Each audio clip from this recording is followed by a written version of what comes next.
Good morning, good afternoon, and good evening, and welcome to a special subplot scene for Changeling the Dreaming. I welcome you to the first installment of Sir Sam's Twilight Journal.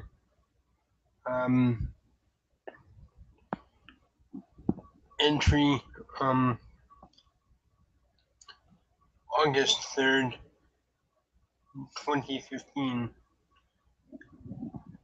at 8:46 p.m. as written in the journal. I begin this journal with some trepidation, as I'm faced with a very mysterious malady, and that has taken the form of constant cold. It was an irritant at first, and has gotten far worse. I write this entry by firelight in my cabin, and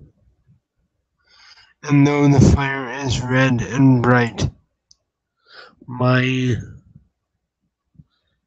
insides feel like they've been dipped in glacial water.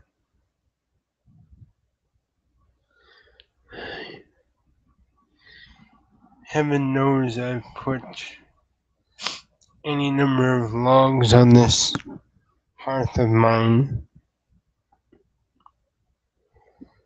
I sit here wrapped in my cloak and in my gloves, and with one of my skin blankets around me. I still cannot get warm, and that strange passage in the library still haunts me. That strange passage from the library still haunts me. Sam will write it down. Please see the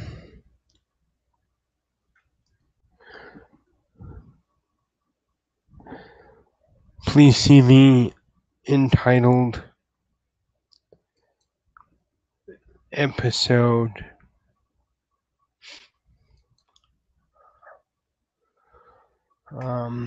Just a moment, please.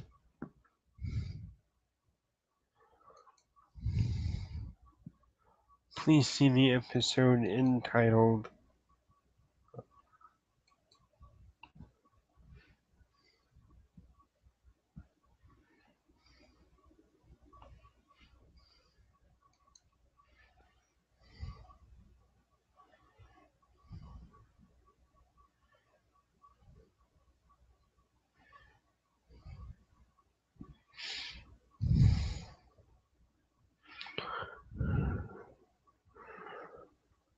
Research with the Inner Cold.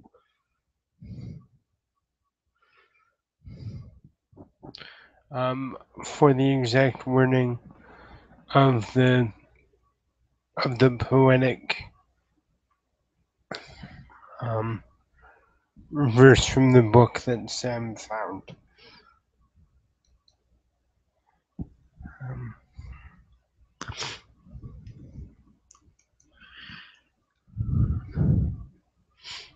And still eludes me even now.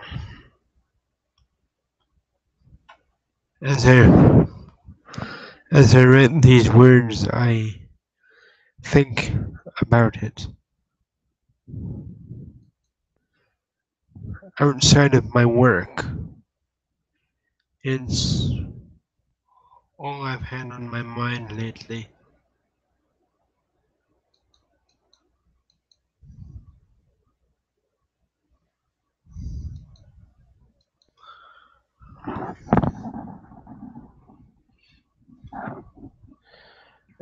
At this point, Sam's going to attempt to solve the riddle in question.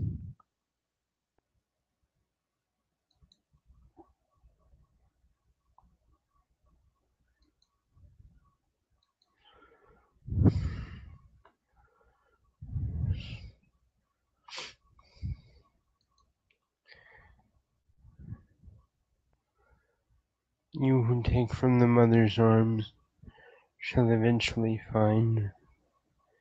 And he begins to scribble in the journal a translation of the verse as he sees it. And the translation reads as follows. You who take from the dreaming that which is the dreaming shall find yourself without the dreaming's embrace, and you shall know the pain that you have subjected her to.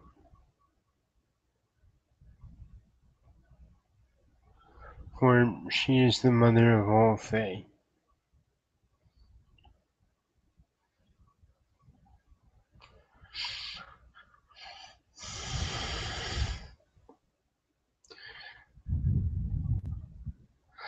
Sam will ponder this, and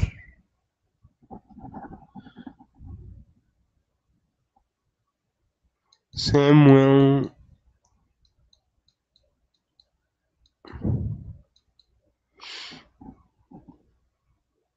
try and come to grips with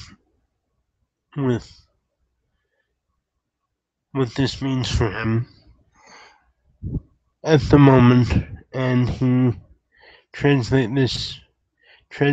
this into the journal. Thusly, I have solved the riddle as seen above, and it would seem that the dreaming is displeased with what I have done in the matter of the incidents involving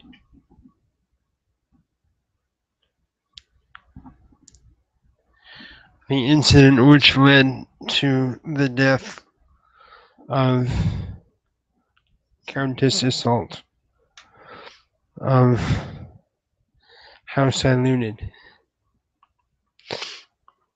I find myself very angry, in truth,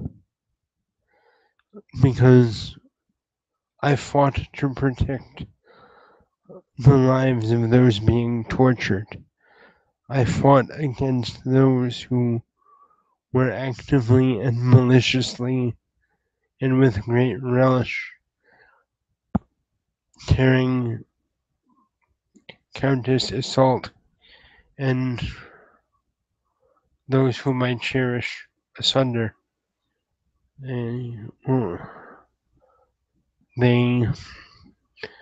took great delight in tormenting my friends, and the memory of that night, of that evening, will never leave my third eye.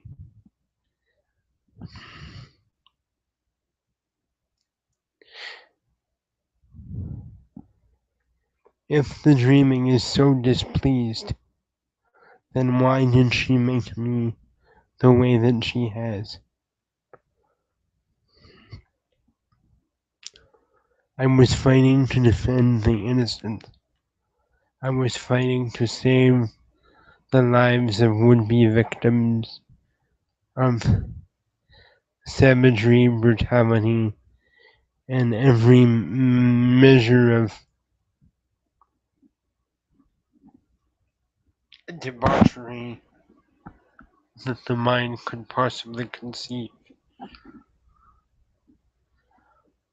Alive and screaming.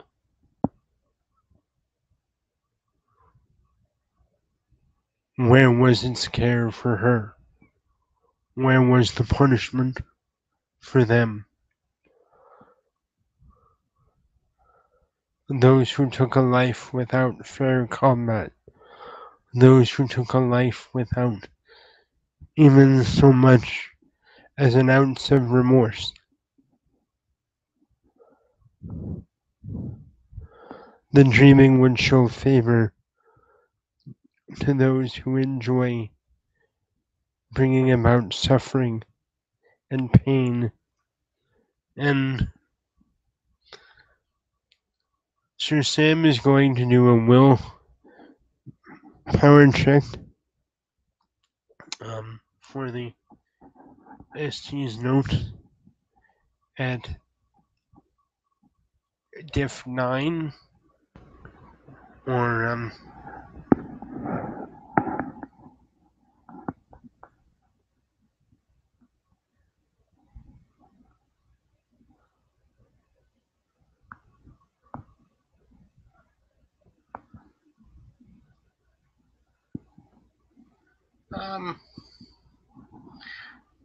no, oh,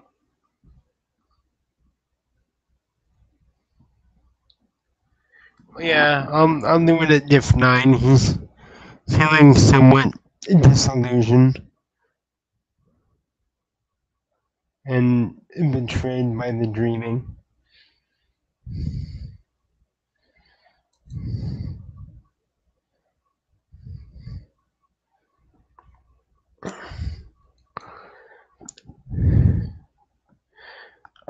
I have one success, so just barely. And this shows in Sam's penmanship as it becomes more in this moment of understanding. I can empathize. I can feel pain. I can understand, at least in a small way, what the feeling. I can understand its conflict. But I must then ask myself and her, dear mother, why did you make me with such a strong conviction for honor and justice and nobility? If you did not want me to save a life that day, I go now to the rest you prepared for me in full or in reasonable understanding of your actions and why you have done this. Know, though, that you have hurt me too. You have hurt me, and I feel equally wronged by you. But I will go to this, and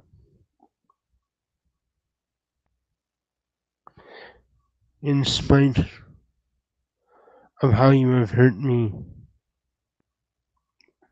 dear mother, please know that I am your son, and I love you still. Even if you cannot find love in your heart for me right now.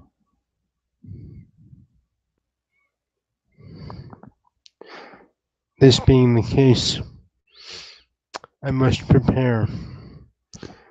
I have a ward to protect. I have messages and feelings that must be expressed within the next few days. I do not know how long I can stave off the cold. I do not know how long my strength will stay with me.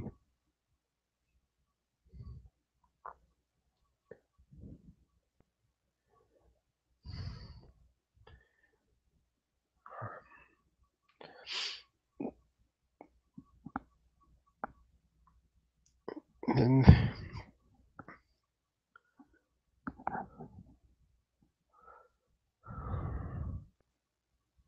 I lay down my pen,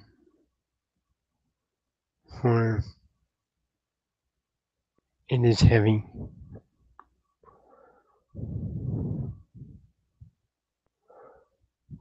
The weight of the pen is only exceeded by the weight in my heart and soul.